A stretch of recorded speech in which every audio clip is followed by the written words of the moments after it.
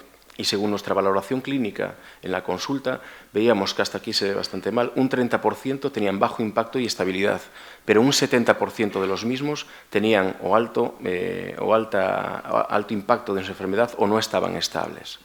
Si lo hablábamos con la valoración simplificada del CAT, nosotros incluimos un punto de corte 16 y las exacerbaciones, veíamos que, aunque se ve muy mal, prácticamente era muy similar a la valoración clínica. El 30% de los EPOCs graves estaban con bajo impacto y estables, pero el 70% de ellos, fijaros que estaban con un alto impacto de su enfermedad o inestables.